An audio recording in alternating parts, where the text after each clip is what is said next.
Perfect. All right.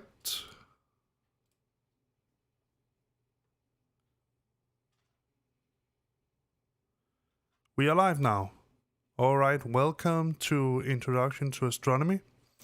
We will give it around 5 minutes before people can join us. So I will go to the pause screen, and then you have around 5 minutes before the lecture will start. I want to welcome each and every one of you that choose to listen to this. Hope that you'll learn something. We'll be looking at the Earth and possibly the Moon in this lecture here. All right.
All right, you should be able to hear me now.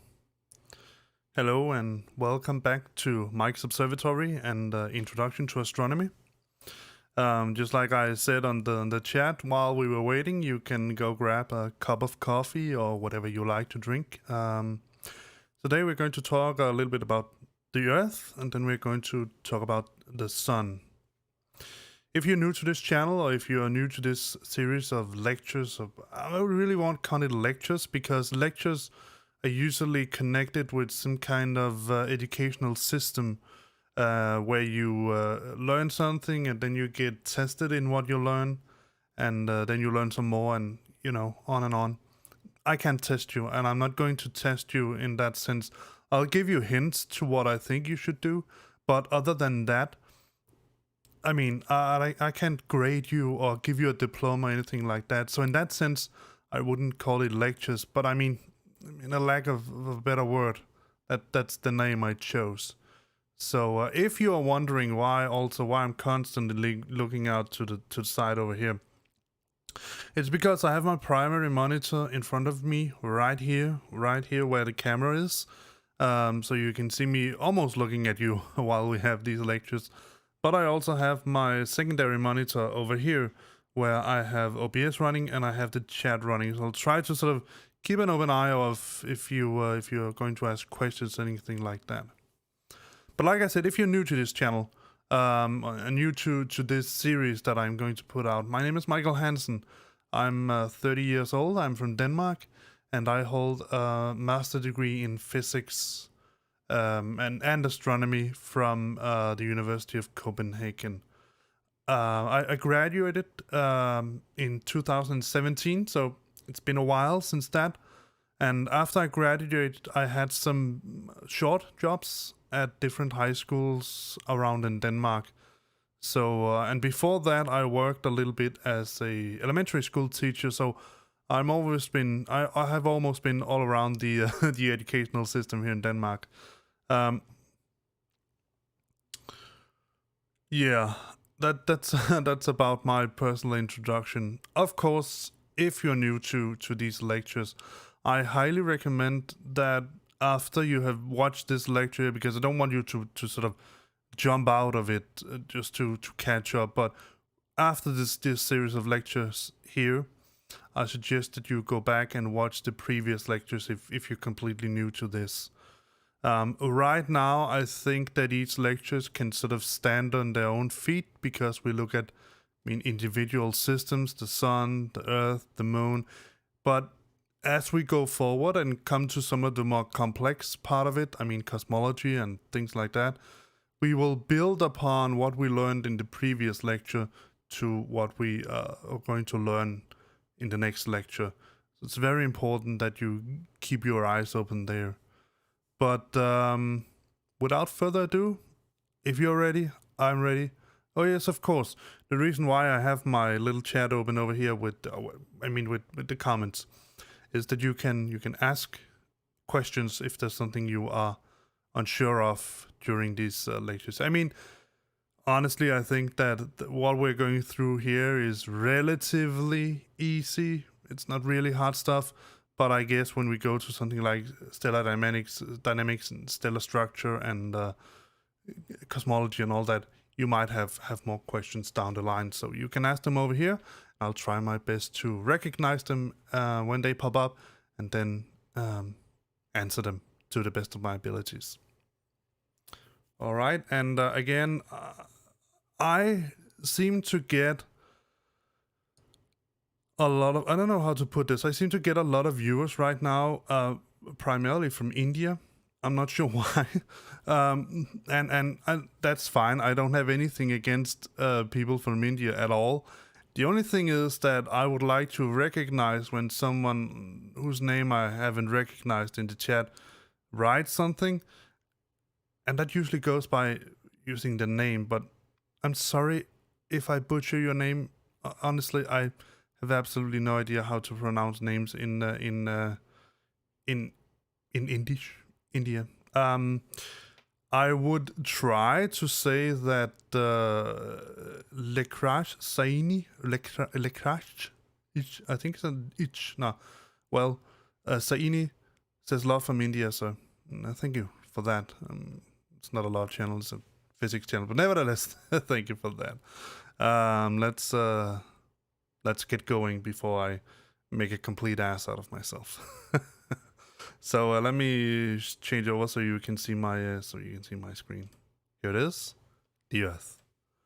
All right, and we're going to go to full screen mode because then you can see all the nitty-gritty details that I want to show you. All right, before we start, let me, like I said, coffee is mandatory on a course like this. So let's get going. And you can see my name down below if you want. Michael Hansen, solar system, blah, blah, blah, all that. You can also, and that is something I said in the first, one of the first lectures, you can also contact me by mail. I put up a distinct mail, Mike's, I think it is Mike's slash dash, no, it's dash, Mike dash observatory at dktv-mail.dk. So you can write me there. If I didn't say it correctly, because I honestly can't remember it, you can always go back to one of the first lectures there. I put it out in text, so you can get to it. But let's get going with talking about the Earth. I mean, it's a relatively important planet. It's the planet that we live on, where we are on right now. So let's get going. So let's start out by looking at some data for the Earth. So not surprisingly, hopefully, the average distance between the Earth and the Sun is 1 astronomical unit. And you might ask yourself, why is that supposed to be not surprising?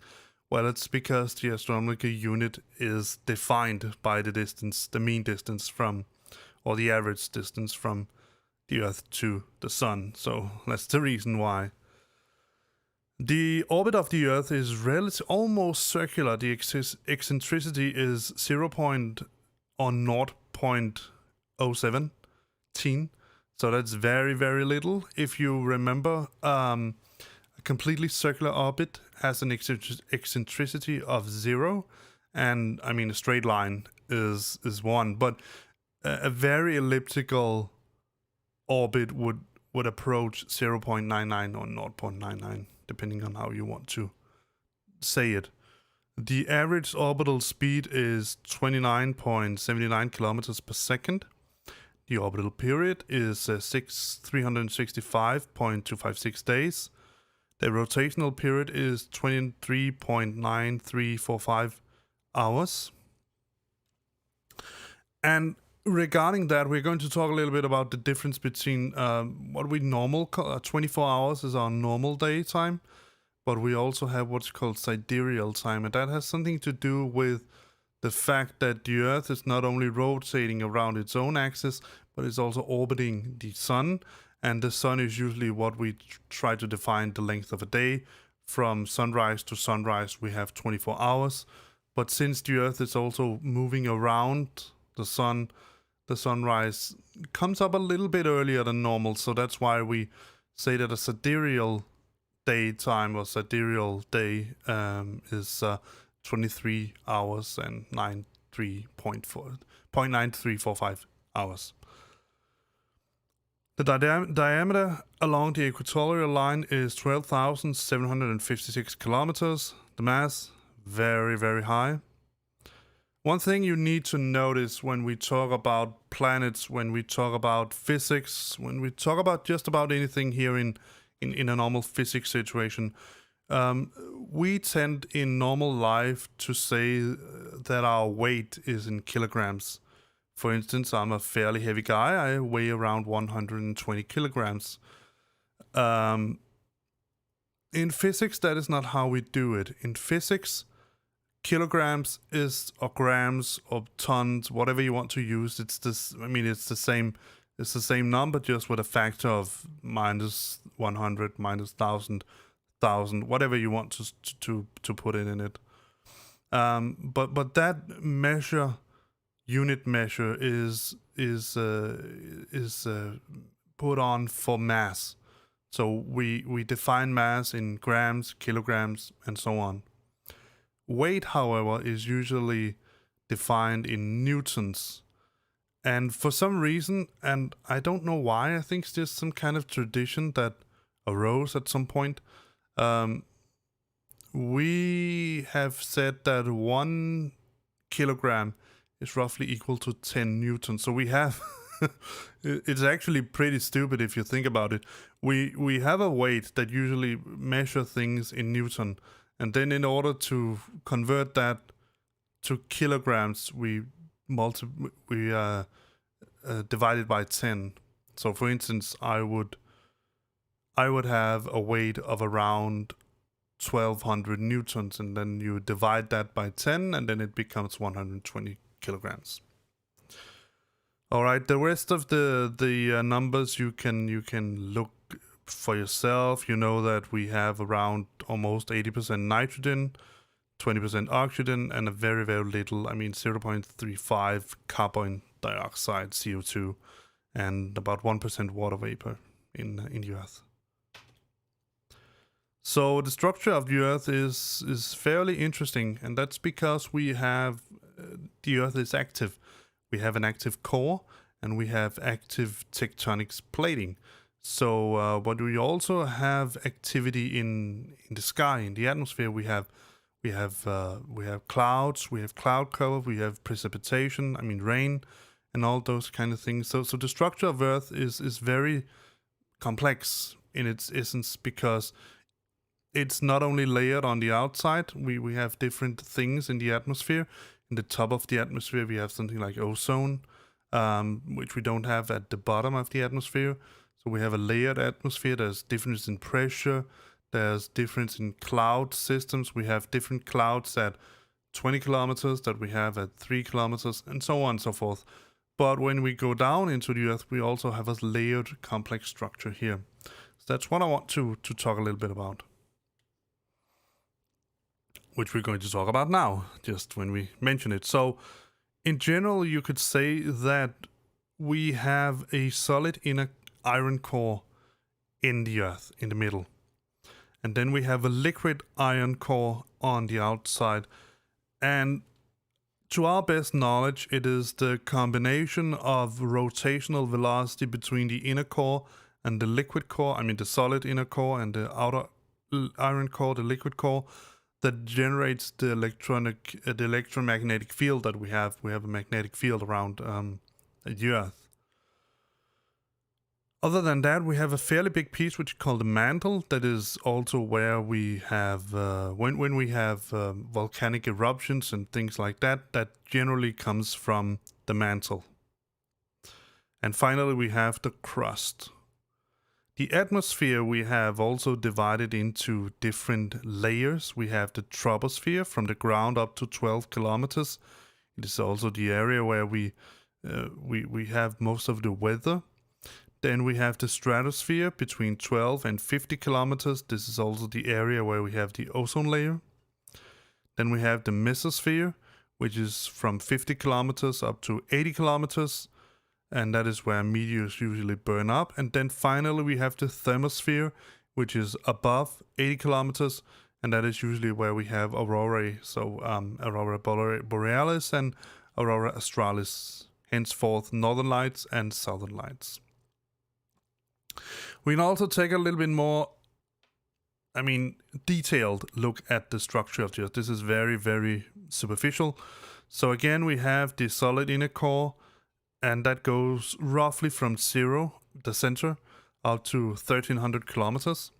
From the 1,300 kilometers up to 3,500 kilometers, 3,500 kilometers, we have the outer core, which is comprised of liquid iron.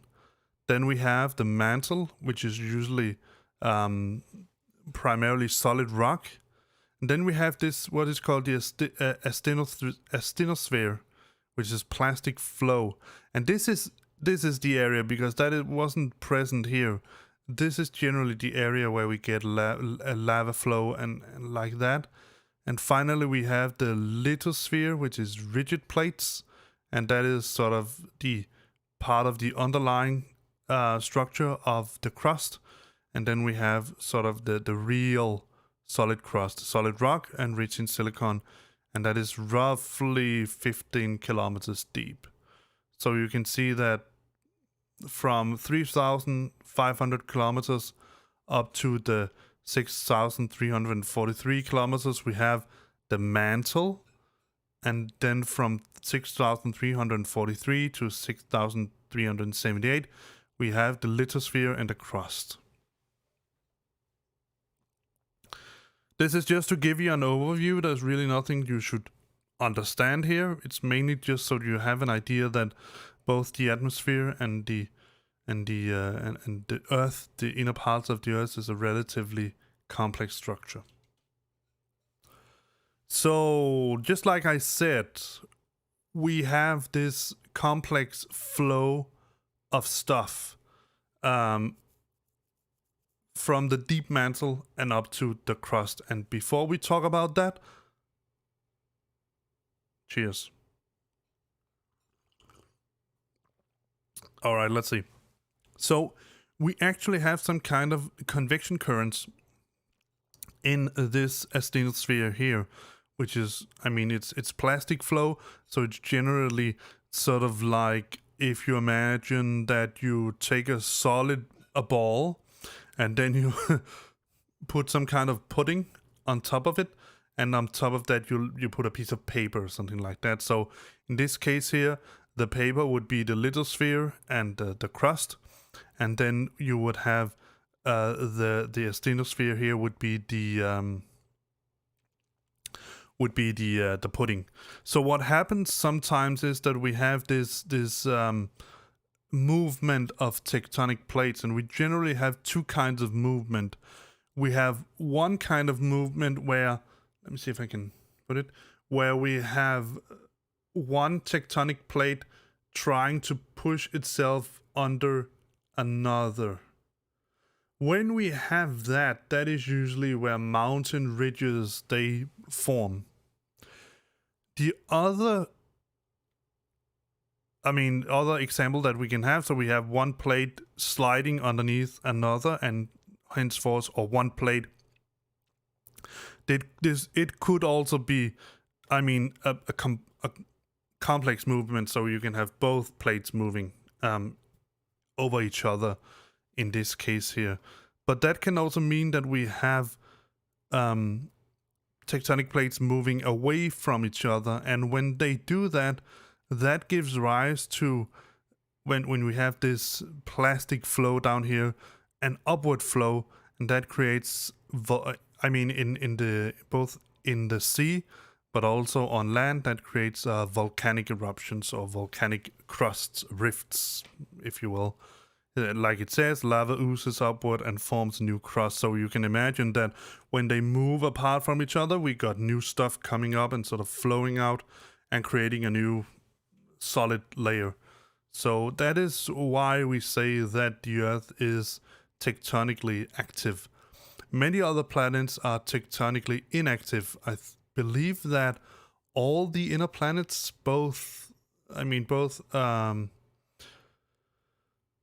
can't remember if Venus is tectonically active, but I do know that Mercury is tectonically very inactive. I do believe that Venus is also tectonically inactive because it doesn't have an inner core rotating, but we'll talk more about that when we get to the planets.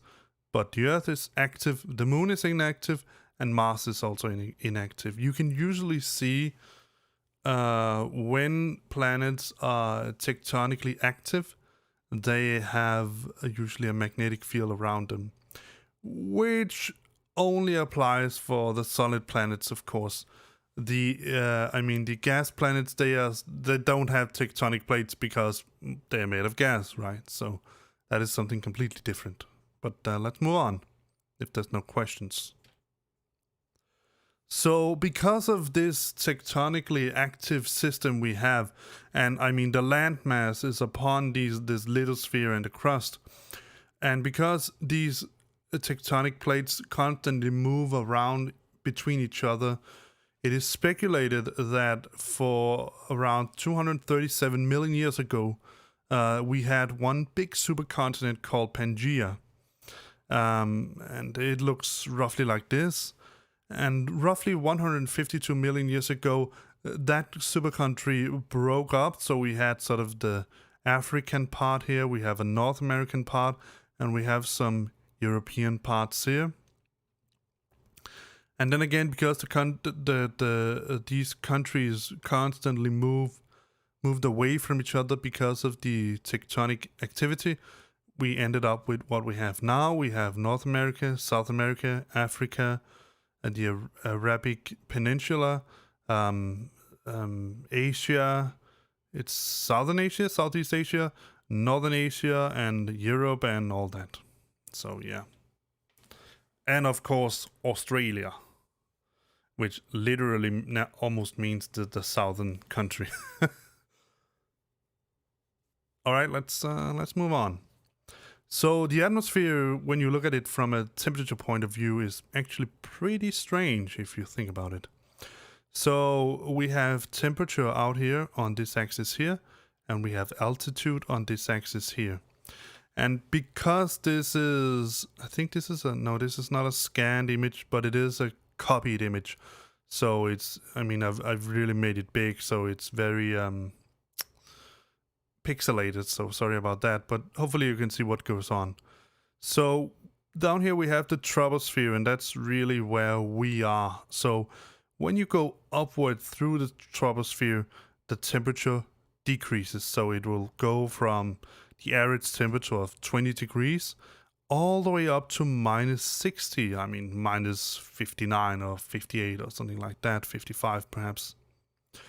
And then you could sort of imagine that as you go upward through the atmosphere, the temperature would keep falling, but that is not the case. When we go from the troposphere, the boundary of the troposphere, up through the stratosphere, the temperature rises again, almost from minus 60 to around the freezing point, so 0 degrees Celsius. And further up, when we go up through the mesosphere, we end up somewhere around the middle, somewhere around in the mesosphere, where we would have, I mean, something around 10 degrees or something like that, plus 10 degrees Celsius. And then the temperature would fall again through the mesosphere, all the way up till we get to the thermosphere. Here we'll go all the way up to minus 80 degrees. That is pretty cold. And then something really strange happens, is that the temperature just keeps rising, all the way up to more than 1,000 degrees, several thousand degrees. I would like to mention right here that there is a little caveat in this. When we go up through the atmosphere, the temperature does these weird jumps, but the pressure almost constantly falls. That means that the density of the particles also falls. They become smaller and smaller, less dense. When we go up to somewhere around the thermosphere, the temperature will rise very rapidly, but the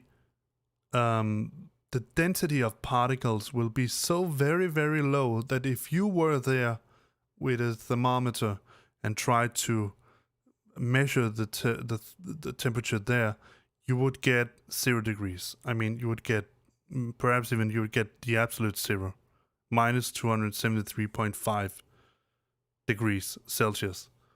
And if you have a thermometer scaled in kelvins, then you get 0 Kelvin. So the thing is here that the way that we measure the temperature in the thermosphere is by looking at the average velocity of the particles in that area of the atmosphere. And that goes into something a little bit different in physics that I will not go terribly much into here because this is not a physics course. But when you look at particles, you have something which is called kinetic gas theory. Blah, blah. Kinetic gas theory. And what that says is there is a direct link between the temperature of a particle and the average speed of that particle. So as you increase the temperature of particles, the particles will move faster. If you decrease the average temperature of the particles, they'll move slower. And that means that if you increase the temperature in your room, then the average velocity of those particles will move faster. On the other hand, and that's really where this shines, is if we can decrease the temperature of particles almost to the absolute zero, I mean several microkelvins above the absolute zero, those particles will almost stand still. And that is what we call an atomic trap for particles. So, yeah, I have something that needs to scratch my back. All right. I don't know if I have any viewers, but if you have any questions about this, then please ask them in the comments. Any questions? No? All right, so let's move on. When we also look at our atmosphere and when we look at it roughly around where we live, the troposphere, we have a very distinct movement of air in that troposphere. So that is due to several things. First of all, because the sun shines roughly around the equator, but not entirely, we have these big tropical cells. So generally you could say that we have air moving up and down, up and down. And then if you take the tropical cells, they move in one direction. That would be something like this. If you take the temperate cells, they would move something like this. That is the opposite. And then again, if you have the polar cells, they would move something like this. Now here's a little task for you that you can do when we have finished. I would say come home, but hopefully you are home right now. If you look at a complete map of the Earth, where you have these circulatory cells or circulation cells put upon it, and then you compare it with where we have, that's very interesting. Compare that with where we have tropical areas and where we have deserts. So what you should see is, if I'm not mistaken, let me see if I remember it correctly. So I think along the equator here, you should have an area with desert, roughly around desert. I think that goes around Sahara, is roughly around here. Where the air goes down along this area here, you should have a tropical area that is rainforest, and the same up here around this area here, you should have rainforest, and that ties in with and again up around this area here, you should have something that resembles desert a little bit, not entirely, but almost. And that ties into the fact that as air moves up here, it might be that I reverse this, then you can check it out by yourself. But I do believe that there's rainforest around here. As air moves up along these circulatory cells here, there's no precipitation that can be made because of the way that the air rises. On the other hand, when the air moves down along the tropical cells here and here, we can have rain generated, we can have clouds generated, and that will again make precipitation. That's how I remember it. I might be mistaken, but it is correct, but it might be reversed. That's maybe a better way to put it. And again, along here, the temperate cells, you have the air moving down like this, so that can generate a temperate climate. And then again, up here, around here, you'll have a non-temperate. It's colder, but you'll also have a more desert-like area. All right. So one thing is how the atmosphere moves on the Earth. We also have a little bit more simple and in some ways more physical way of looking at things. And that is, let me see how more, we've been 36. All right. That is what we generally call an input-output model of the Earth. You can calculate on this and you can figure something out. We're not going to do that here. We're just going to look at the basic principles. So the basic principles is that we have clouds, we have atmosphere, and then we have the surface of the Earth. And then we have sunlight that arrives at the Earth. And sunlight is actually mostly comprised of light in the visual spectrum. We don't get very much light from the sun that is infrared. We do get some light from the Earth that is in the ultraviolets, more energetic, but that is mostly being deflected in the atmosphere. So we have sunlight that arrives at the Earth. Some of it will hit clouds and get reflected or deflected back into the atmosphere, into space. And likewise, we have some light that reaches the surface of the Earth and is reflected out into space again, and that's roughly 39%. That part that is not reflected will be absorbed by the surface and heating it. So that energy that comes with the light will be transferred into heat. And heat is also infrared radiation. So some of the, if not most of the heat that is being raised by the sunlight on the surface will be re-emitted out into the atmosphere as infrared radiation. And some of that infrared radiation will be trapped in the atmosphere, will be reflected by clouds, but some of that will also leak into space. So the reason why we have this very temperate climate on Earth, and I do know that we have very cold areas and we have very warm areas, but in general, when you look at the average temperature on Earth, it's pretty decent. It's very nice to live on. And that is because we have this dynamic system where some of that temperature, some of that heat that we get from the sun is going to be trapped by clouds and part of the atmosphere and something like that. And one of the ways, and that ties really into what is going on right now, one of the ways that we can reflect infrared radiation back into the atmosphere and not leak out into space is via what is called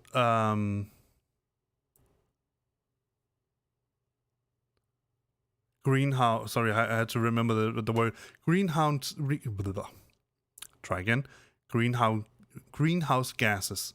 That's several. Methane is one, but a very important and very infamous greenhouse gas right now is, of course, carbon dioxide. And so the more carbon dioxide we have in the atmosphere, the more infrared radiation will be trapped inside the Earth, hence raising the average temperature.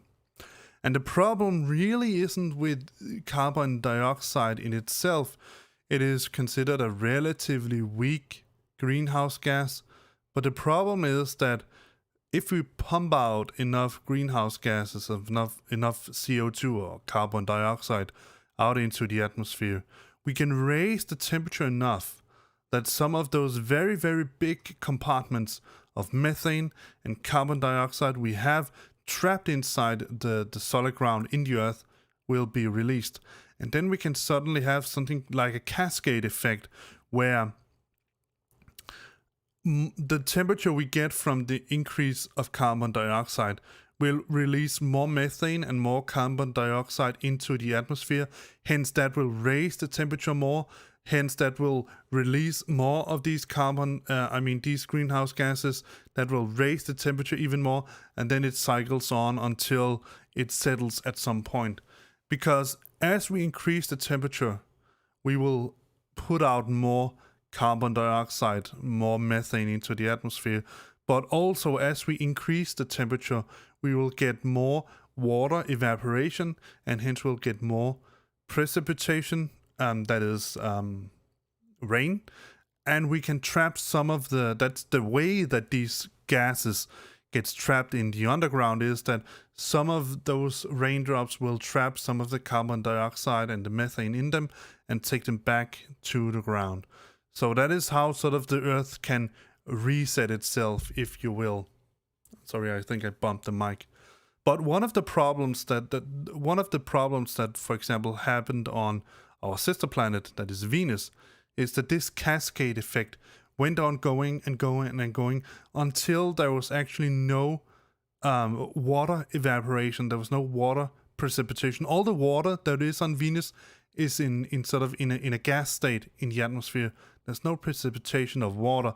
The only thing that is dense enough that can fall as precipitation is what's it called? Carbon acid. So that's not a pleasant planet to be on.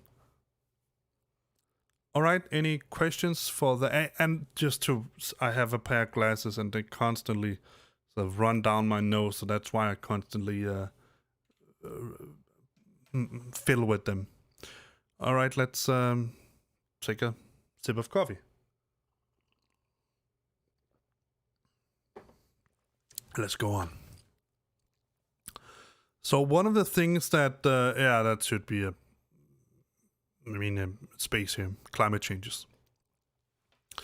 So one of the things we have noticed is that in general, you can see we have seasonal variations, but in general from 1955, I think it's 1959, there about 58, something like that. And all the way up from, this is a measurement from 1957 to roughly 2005.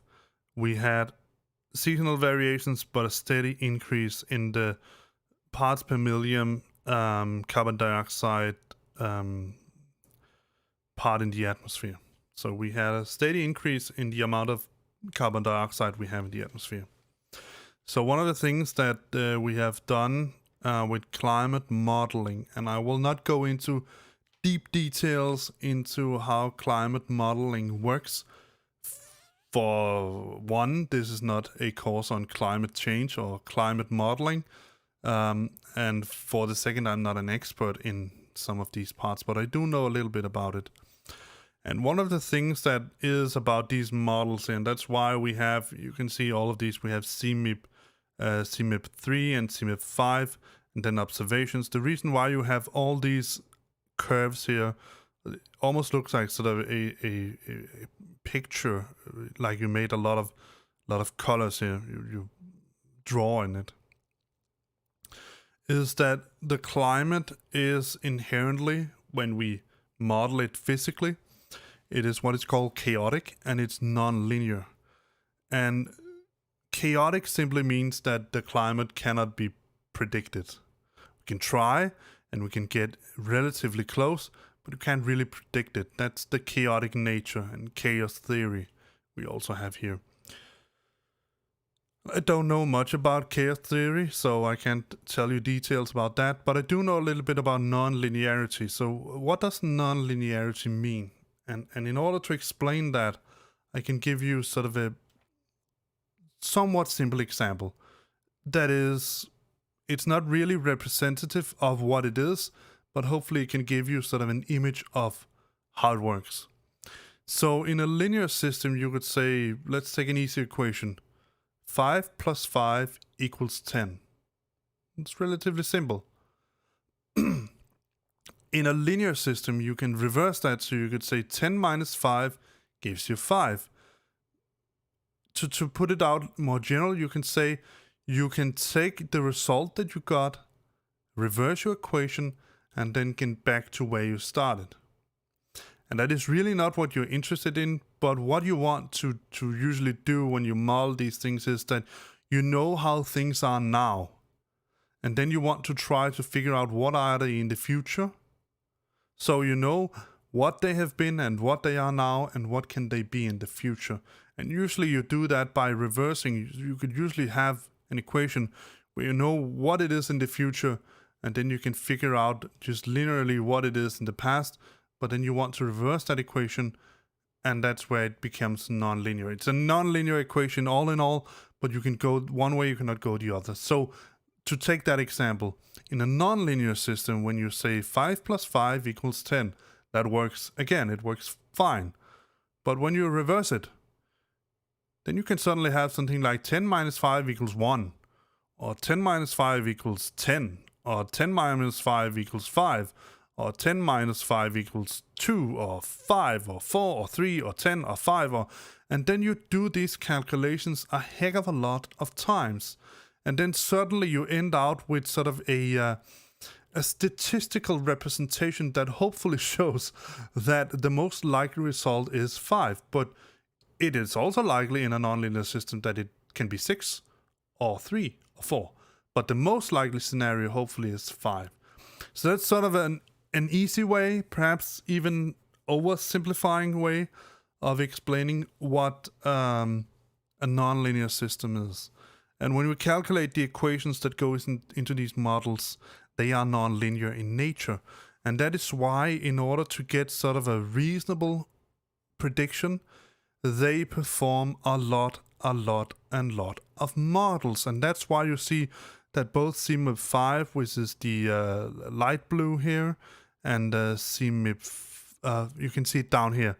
The big blue is sort of the median, I think it's the median representation, and the very sharp red is the median representation of CMIP 5.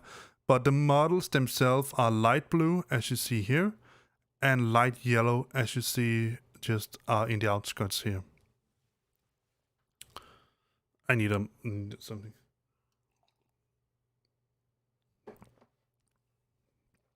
All right. And here you have sort of a representation of the different measurements that they made of the temperature. So what they have done here is that they try to make these models parameterized, and then they have some parameters that goes from natural changes, and then they have some parameters that goes for human interaction, mainly our carbon dioxide emissions. And what is very interesting here is that this is the average general when they put all of these different parameterized models together. This down here, sorry, it's the cat that wants to join us. Oh, I think I ran into the mic. That cat wants to be part of this as well. All right, so let me see if I can get the wheels to not conflict with the microphone stand. All right, so they have done different things, like I said. So they have one instance down here. They've made a model where they only put in the parameters for natural changes. So the black line here is the data, it's the observations, and this is the predictions from the model. And as you can see, when they only assume natural variations or natural changes in the climate, it doesn't follow the temperature that we have measured. So that is a very bad prediction. And one of the things that people have gotten really, some of the climate deniers that have gotten really high about, is this little variation up here. So we have the temperature that sort of flattens out, and then you have the model going up here as well. But if you look at it from within the variations in the models themselves, it doesn't follow the median or the mean or whatever it is that they have used here, but it does follow within the variations of the models themselves. So it is possible that one of the models that we have here is a reasonable good approximation to this graph here, the temperature data. But you can definitely see that when we have natural variations in themselves alone, then it doesn't follow. Not at all, because the data is here. On the other hand, when they sort of lock down the natural variations, so there's no variations from nature, and then only takes human changes, our influence, then it grossly overshoots the prediction. It even goes outside the bounds of the models themselves. So from this you can sort of derive sort of a little explanation. That is actually the natural variations we have in the atmosphere in our climate that prevents this from going really, really bad. Any questions to this? No? Let's go on. And one of the things that you can also do is that they have done is look at the variations of the temperature variations. You have it here, the blue line, and then you have the I-squared if you have the CO2 concentration, which follows like this. And this just goes to prove, and you can see that the CO2 concentration also just goes completely haywire out here around our era. But it just goes to sort of prove that there is a very distinct connection between the temperature and the CO2 concentration in the atmosphere. All right, so now we're going to go to something completely different in this context, and that is the precession of Earth. As we've talked a little bit about, is that all the planets, they sort of rotate around their own axis, and because the Earth is slanted and it rotates, it has a little bit of precision.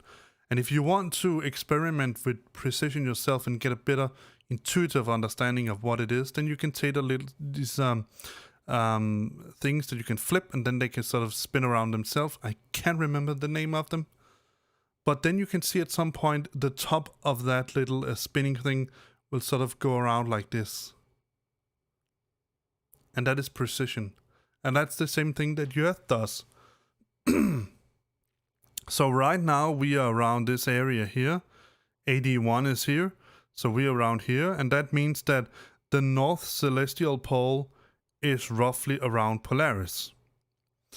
If we go out 8,000 years in the future, we will get closer to Cepheus, this constellation here.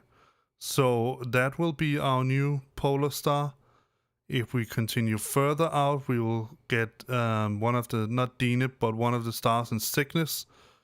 Around here, we'll probably, AD 15,000, we'll probably use Vega. And so on and so forth until we go by. This is 5,000 BC. So I think it's around 6,000 BC. They had Thuban as the North Celestial, the North Star. And that changes because of the precession of the Earth. You can also see a little, very exaggerated, but still interesting explanation on... Yeah, you can see it here, but it doesn't say what it is. What the name of it is. Spinning top? I can't remember. But it's because we have the Earth rotating around itself, and it gets gravitational pull from the sun and gravitational pull from the Earth. And that complex pull and push, or whatever you want to call it, between the sun and the moon will make the Earth spin or precise. I don't know what it's called when you do it. Proceed around its own, around this sort of axis here. So this is the Earth rotational axis, and then it will rotate like this. And it's the same case here where we have the gravitational pull of the Earth, and because it spins around itself, it's a top, yeah, a top rotation, spinning top. So that will make it precede as well. So that's the precession of the Earth. And finally, I think this is the final one. We will take a look at the magnetic field of the Earth. So we have this huge field, magnetic field that we have around the Earth because the inner core of the Earth that is generating this electromagnetic field. So we have a magnetic field, and that helps us because we're constantly bombarded by energetic particles that come from the sun, especially when we have a flare or something like that. Then we get bombarded by a lot of these Particles, generally, they also come via the solar wind. And that generates a particle flow. So we have a particle flow here, we have the magnetic pulse and all that. It generates two things. First of all, we have these Van Allen belts around the Earth that follows this magnetic field. And that is generally where we have a lot of these energetic particles that is trapped here. But then we also have a shock wave up here that sort of pushes the field backwards. That's why it's very narrow here and sort of goes a stretch along. The magnetic field lines are stretched outwards, backwards. It's because they are constantly pushed by the solar wind. Furthermore, this is also the reason why we get these northern and southern lights, aurora borealis and aurora australis. So when we have summer at the northern hemisphere, we have the rotational axis of the Earth pointing towards the sun. That means that particles have a slightly easier way of leaking down through here, and then they are caught inside the magnetic field and begins to spin around themselves. And when you have an energetic particle, a charged particle that is spinning around itself like this, it will generate electromagnetic radiation, and hence we have the northern lights. We can also have southern lights when in this position here, but they are more rare.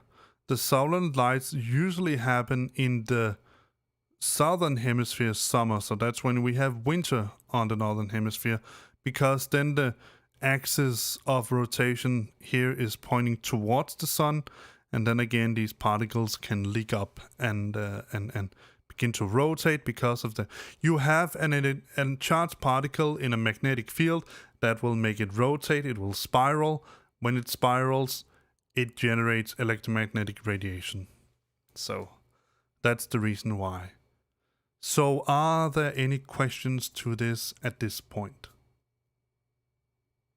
No? Alright, so here's what I think. I think we're going to take a break of 5 minutes, and then we'll continue with the moon. I don't think we'll get finished with the moon here, but I mean, maybe we will. I don't know. So 5 minutes, everybody. Get something to drink, stretch your legs and all that. And then we will get back to this lovely, lovely knowledge here about our system, about our universe. So yeah, see you in a little bit.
All right, welcome back.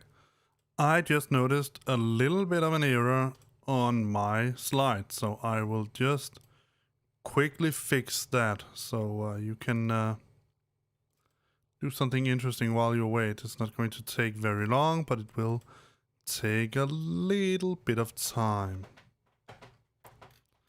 And now you can hear one of the cats having a blast in the background. Let me see. Yes. The moon. Blue moon. Let's go there. And let's see. It is called a sidereal month. Alright, and let's just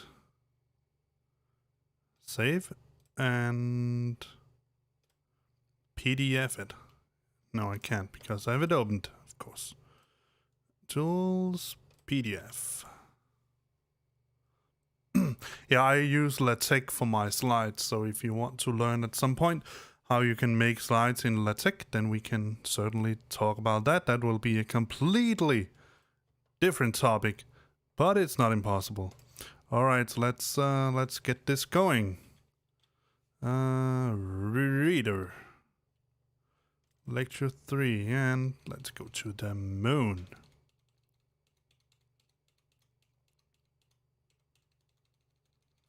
Let me just see if it corrected it.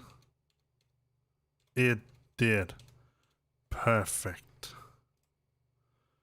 Full screen mode, and here we go. All right, so again we have a little bit of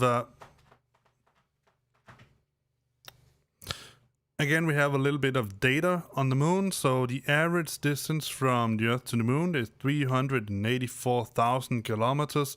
384,400 kilometers, or if you will, 238,900 miles. And then you have the maximum at apogee and the minimum at perigee. You can see it here. The eccentricity is also very, very, very low, so this is almost a circular orbit. We have the average orbital speed. Then again, you can see here we have the sidereal period relative to fixed stars. That is 27.322 days. So a little bit less than a month. And then we have the synodic period, which is new moon to new moon.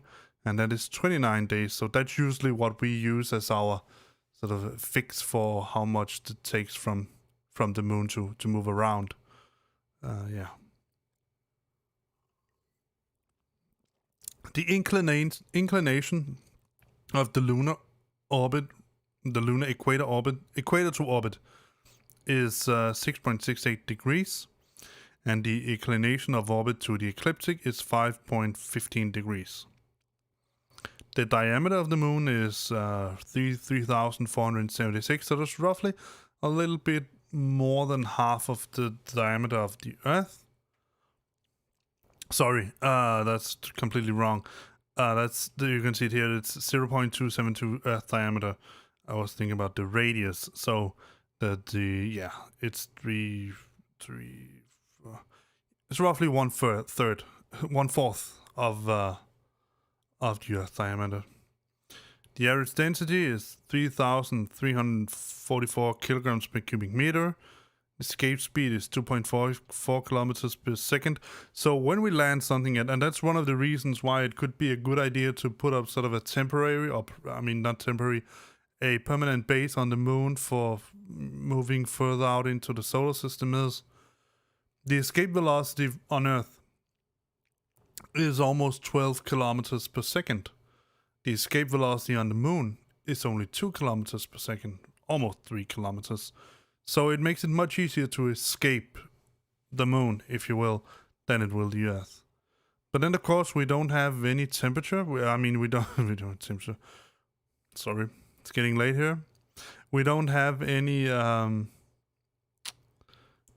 atmosphere on the moon, so that certainly makes it more difficult to move personnel around. And also, there is a high day-night temperature cycle. So at day it's roughly 130 degrees Celsius, and at night it's minus 180 degrees Celsius. 2 seconds, my cat is doing something naughty.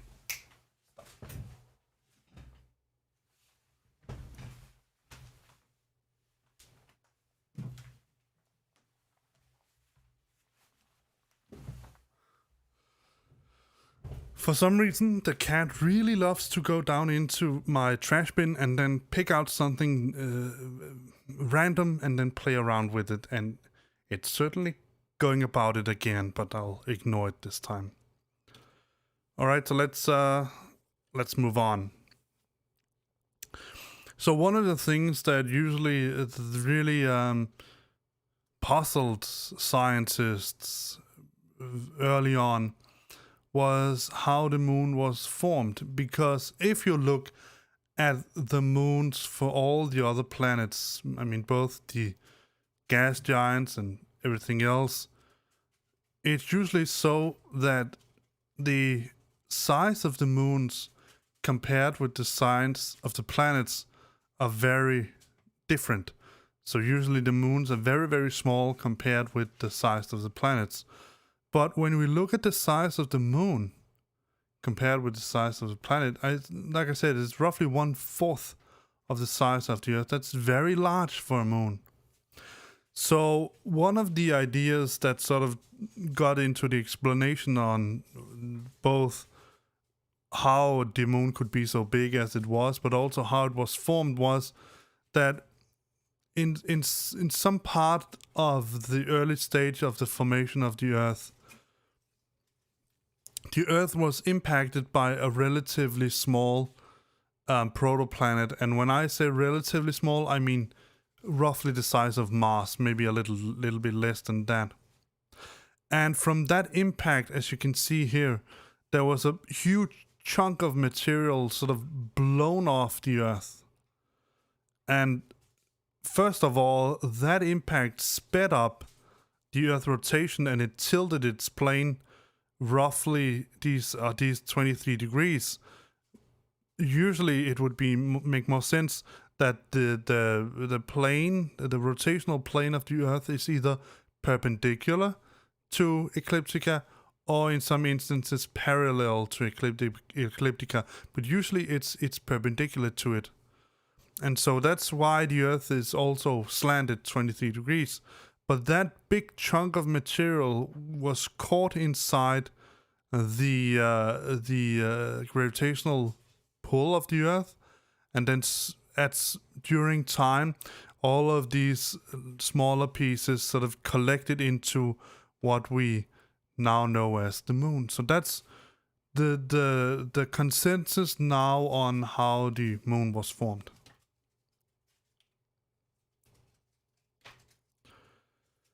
One of the interesting things is also the very large distance between the moon and the Earth. Many of the moons of the other planets, if you take for instance the Martian moons, Phobos and Deimos, they're relatively close to Mars, but the moon is very, very far away from the Earth. I mean, 384,400 kilometers. That is so big, that is such a large gap, that you can take all of the planets we have in the solar system and line them up next to each other, and they can fit within the distance from the Earth to the moon, just to put it in comparison. So one of the strange things about the orbit of the moon is that, and also the size of the moon as well, is that because the moon is so big compared to the Earth, we actually say that the moon is not really orbiting the Earth. The Earth and the moon are orbiting the sun in a... Just a second, my daughter is coming.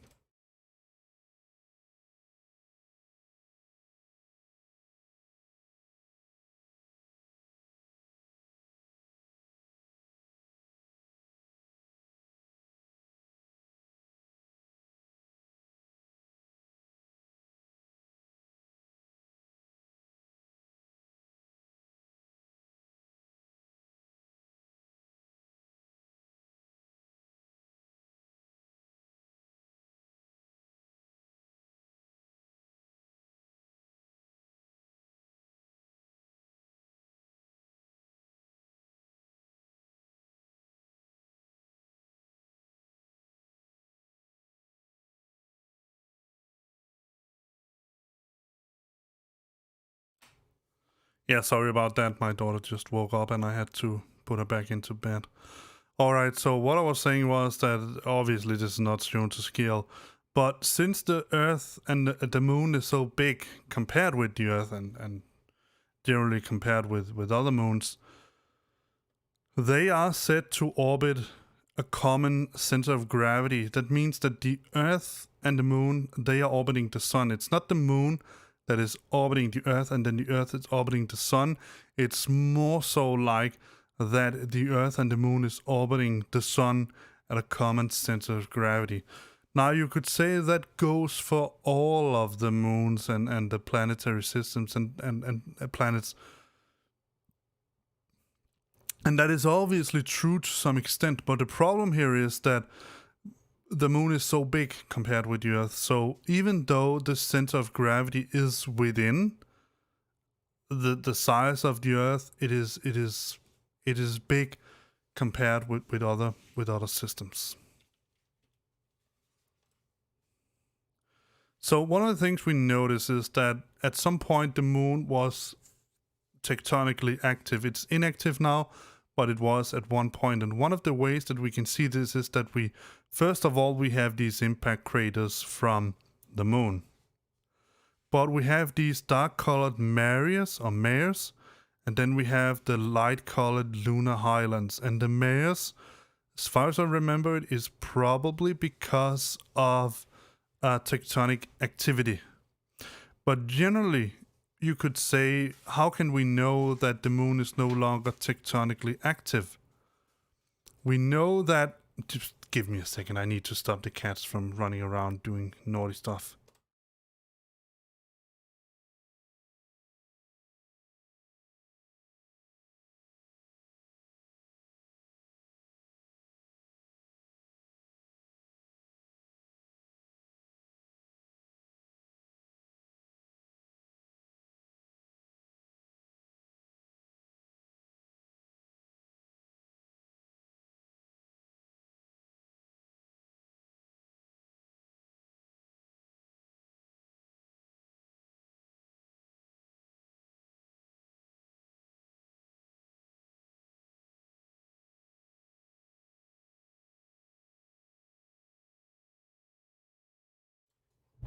Alright, so now we should be ready. I think I need to make a bit of pause screen so that you don't think that we are 5 minutes into pause every time, but yeah. So, where was I? Yes, one of the ways we know that the moon is no longer tectonically active is that we can see a lot of these impact craters all around the moon. Now, if we compare that, for instance, with the Earth, we don't see a lot of impact craters.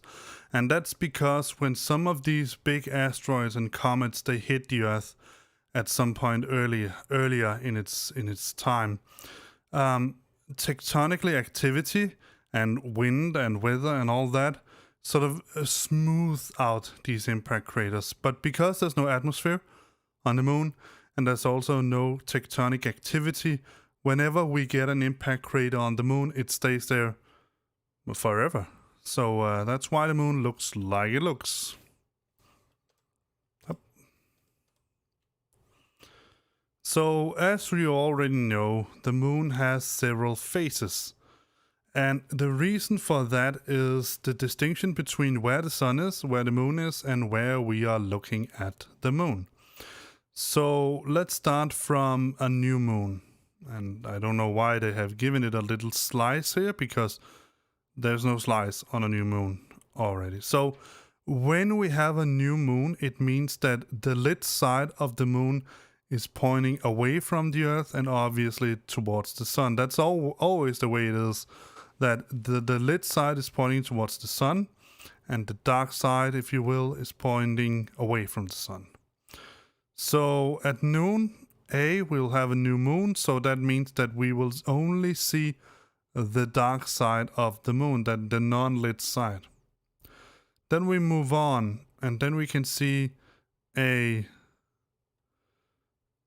waxing crescent moon. So that means that we will see a little bit of the moon, but we know that when it looks like this, it's waxing, so that means that it will increase in size. Then we move on to the first quarter of the moon, and this is a complete lunar cycle, meaning the 29 days that we talked about before. Then we have a first quarter moon here at sea. Then we'll move on to a waxing gibbous moon, so it looks like this. Then we have a full moon, and that is when the moon is in the exact opposite side from when it was a new moon. So at this case here, you can see that the lit side is pointing away from the sun. Now the entire lit, is pointing away from the earth. Now the entire lit side is pointing towards the earth. And in this case here, we can also see we have some sort of different case scenarios. So this is noon. We will always see new moon at noon, because that is the only time when both the lit side of the moon and the moon itself is pointing towards the sun. And then again, we will only see a new moon, a full moon, at midnight, because that is the only time when the earth, the lit side of the earth is pointing in the exact opposite side of the full the sun. And then again, we can only see a third quarter moon at 6 a.m. and a first quarter moon at 6 p.m. So let's move on. So then we have a waning gibbous moon, meaning we are turning towards a new moon. Then we go on to a third quarter moon. So that's what we have here. We have the first quarter, because we have this quarter here, that's the first quarter. And then when we go all the way around here, we have the third quarter moon. Then we have the waning crescent moon. And finally, we get to the new moon again. So that's sort of the lunar cycle. And we have sort of different cases where these are connected with certain times at day. And that is simply because the way we are pointing, the earth is pointing towards the sun compared to how the moon is pointing towards the sun. So this is what I was changing before. So we have a lunar orbit and a sidereal month. So when we look at the moon, we will have one complete rotation. That is when we go from new moon to new moon. But because we are orbiting around the sun, then that angle here will change, because we're moving in this direction here. And that means from where we have a new moon here to where we have a new moon here, that has changed, because as you can see here, we have an arrow pointing this way here. And then we have that same arrow pointing with this way here. But the moon has moved a little bit further before we got to the new moon. So that is one synodic month. And that is where the moon goes to be a new moon again. But the sidereal month is what we have here. So that is where the moon would be again. After this place here, in reality, the moon would be here. And let me try to explain it a little bit further. One lunar orbit, let's say that's from here to here. Then we go up in the case here, and that is from here to here. That's one lunar orbit. That is the time it takes for the moon to go around the Earth one time. But the new moon will happen over here. So that is why we have a distinction between the synodic month and the sidereal month. And then you can calculate the sidereal month like this. We have 360 degrees. That is one way around. We have 365.24 days. That is 0.986 degrees per day. Then we take, that should be day. We take 0.986 degrees per day times 29.5 days. That is our synodic month. And then we get 29 degrees. That is one synodic month. Then you can say we take the 360 degrees and divide them by 389 degrees, and then multiply with 29.5 days, because we have the 29 degrees here. And 29.5, we get 27.3 days. So when you add 29 degrees to 360, you get 389. So that's where they can come from. Let's move on. So if we take the plane of the Earth, so we have here the Earth is orbiting around the Sun. This plane you see here, the blue plane here, that is what we call the ecliptica. Then we have the plane of the Moon when it orbits, that is the brown plate here, the brown plane here. So we have an ascending node, that's when the Moon is rising compared with ecliptica and the Earth. And then we have a descending node, and then it's sort of when the orbit of the Moon goes below ecliptica, if you will. So that is why the Moon have this very distinct way of moving around. When we watch it, it sets and it rises at different places and different times for once, but it also moves across the sky in different manners. That is because the orbit of the Moon is slanted compared with the Earth. This also means, and this is one we're going to see later on in an image, but I'm going to mention it right now. You can hopefully calculate, you can hopefully derive right now that there are only two places, only two places along this orbit here where we can have a lunar ecliptica and solar ecliptica.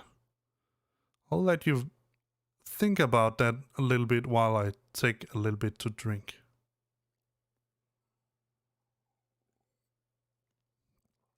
And if you know the answer, then please put it in the comments right now so I can see if you know it. Otherwise, we will move on. All right. So, again, we have the lunar rotation. So we have the light from the sun. So one interesting thing is that the Moon is tidally locked with what we call with the Earth. That means that the Moon is orbiting its own axis at the exact same time as it is orbiting around the Earth. And the consequence of that is that we only see one side of the Moon constantly. That doesn't mean that we have a dark side of the Moon, because like I just shown you, at some point the light side is the dark side, or vice versa. But there is a point on the Earth where there's a point on the Moon we will never see on Earth. And that's what we have sort of illustrated here. If the Moon orbited normally, we would see both craters here, then we'll see the blue craters, both craters, and the red crater. But instead, we have this case here where we see the red crater here. We see the red crater here. We see the red crater here. We see the red crater. We never see the blue crater. And that's because the Moon is tidally locked with the Earth. And here you have one of these nice craters here, so you can see they're relatively big. This is 50 kilometers. And so this crater here, a big one here, is roughly, let's say 50 is like this. So 50, 100, 150, perhaps around 200, 175 kilometers. And one of these small craters here is probably around 45 kilometers. And this small here is probably around 25 kilometers. And this is, so you can sort of compare how big the craters on the Moon are here. So one of the things that, like I said, when we notice the Earth and we notice the moon, and we sort of compare the differences between the two, we see that the moon has a lot of craters that we don't find on Earth. And one of the first, very first, I think, bigger experiments I performed at the university as a freshman was to try to replicate this scenario here to some degree by throwing little rocks or little balls down into a block of sand. And what we noticed was that we will get this very, very strange structure. You'll see we have this central peak. We couldn't see the central peak because the central peak comes when the impact object is destroyed. And obviously, since our stones or the balls that we used, they didn't destroy, we didn't get the central peak. But we get this bulge here, this ejector blanket. We get these secondary craters and all that all the way around. And we got this crater wall all the way around. So this was one of the ways that you could experiment. Let me just sit in a little bit different way. This was one of the ways that we could experiment on how impact craters was created, for example, on Earth. So you can see we have this meteoroid coming here, hitting. Then you get this ejector, and you get compressed rock here. Then you get the ejector blanket. You can see all of this debris is being pushed away. You get the central peak, very, very common. And then you get this crater wall around here. And finally, one of the reasons that the craters look the way they do on the moon is that at some point you'll get this lava flow from the moon coming up where the impact was and sort of settling down, making it look very, very distinct. And what they say here, like I said, a very large meteoroid can crack the lunar crust, forming a mare. So, like I said, the mare is mostly because of lava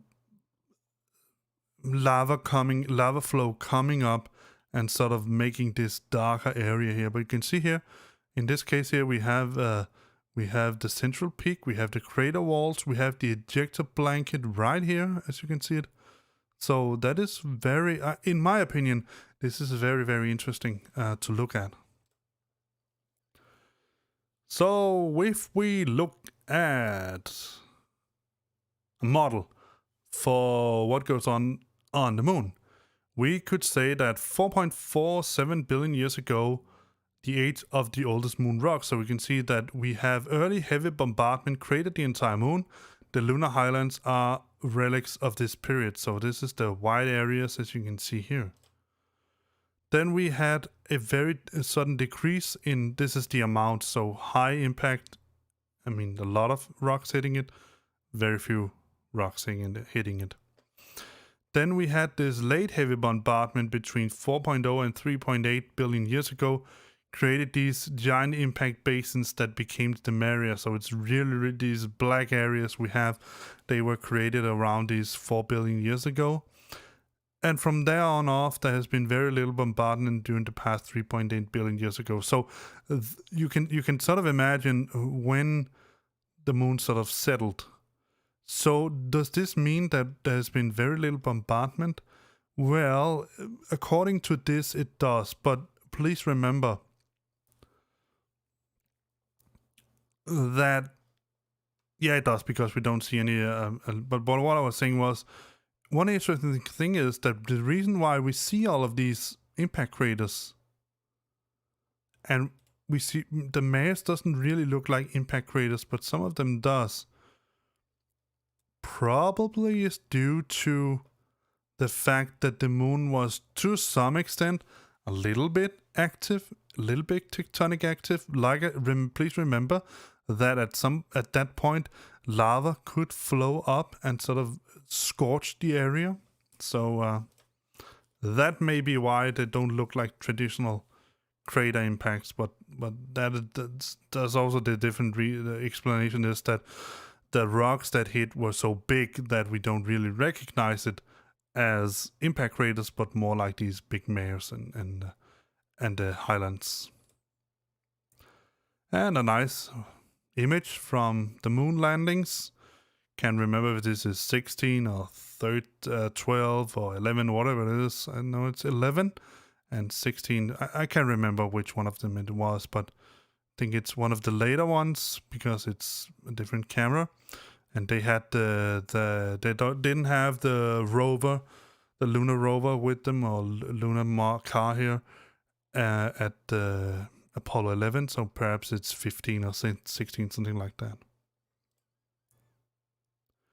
So one of the ways that we one of the things that really always has puzzled people is how to figure out a good way to find the distance to the moon. So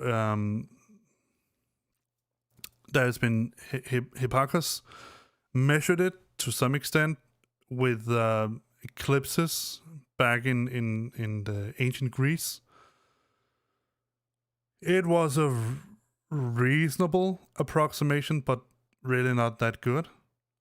So one of the ways that we have found to try to measure the distance was sending radio waves, that's radar waves towards the moon. That gave us a reasonable, very much better than that Hipparchus, but still a reasonable range estimate to the moon. But what happened because of the lunar landings, I mean, that we had Apollo 15 and 16 and so on, was that they placed sort of what we call omnidirectional mirrors on the moon. So what they do is that we send this big, bright block of light, laser light, against the moon. Now, please remember that while the beam might be this big, I mean very, very small, as we send it away, when it hits the moon, it is several kilometers big. It's very, very, very big.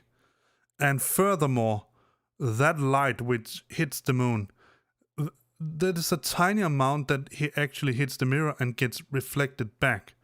So that is why they use these huge telescopes to sort of measure the distance it takes from the light has been sent to we measure the reflection. But nevertheless, those light beams that were sent away gave us a very precise estimate of the distance to the moon, and more so than that, continuous measurements of the distance between the Earth and the moon has revealed that the moon is roughly moving away from the Earth around 3 centimeters per year, and that is an Earth year. So, interestingly enough, even though the moon was created these several billion years ago by this impact of a planetoid with the smaller planetoid with the Earth, it seems that even though so much time has passed, the moon hasn't settled yet in its orbit around Earth, and that is why it's slowly moving further and further away from us. And that was discovered by these lunar laser ranging finders that they with the mirrors that they place on Earth, on the moon, during the lunar missions, the moon missions with NASA. So yeah. And interestingly enough, the way that they have sort of made these measurements, because we got better and better lasers and bigger telescopes, better measurements, better instruments, you can see that the weighted RMS residuals in centimeters went all the way from around 25 centimeters in 1975, so and around 24 centimeters, I would say, precisely in 1975, but all the way down to couple of centimeters accuracy around our time, and that is 2003, I think. It has probably gotten even better up to now, we say 2021. So that's an interesting case, I think. The final thing we're going to talk about here is going to be the moon tidal forces. So there's several things that happens. First of all, because the moon is, I mean, if we look at it from a Newtonian point of view, you could say that because of gravity, the Earth is pulling in the moon, but also because of gravity, the moon is pulling at the Earth to the Earth. And since it really can't elongate Earth in itself because it's solid rock, it can, however, elongate our oceans. And one of the strange things that you see here is that you would sort of imagine that when the moon is here, it would elongate it in this direction here. Now, one of the interesting things is that the friction between the spinning Earth and the ocean drags this tidal bulge approximately 10 degrees in front of the moon. That's very, very interesting, but that's because of friction. But furthermore, you also have, and that is because the way these gravitational forces, they work, because you have a system where the moon is pulling in this way here, and you have a center here, but you also have a pull in this direction here. You can also say that the Earth is accelerating towards the moon. So that means that this part here is accelerating even more, but this part here is accelerating less. Less. So that is why it's sort of being pushed in this direction here. Very, very, very strange when you think about it, but when you work out the numbers, it turns out to be completely accurate and can explain it. So like I said, you have hopefully thought a little bit about this. So let me tell you when we can have eclipses. In this case here, we cannot. We have a new moon, but you can see the tidal plane is in this direction here. Sorry, the lunar orbit plane is sort of here. So the moon, shadow of the moon is below Earth, so we cannot have it. And likewise here, the moon is above the shadow of Earth, so we cannot have any lunar eclipse and we can't have any solar eclipse. In this case here, we have the same exact problem because of the slanting of the orbit of the moon.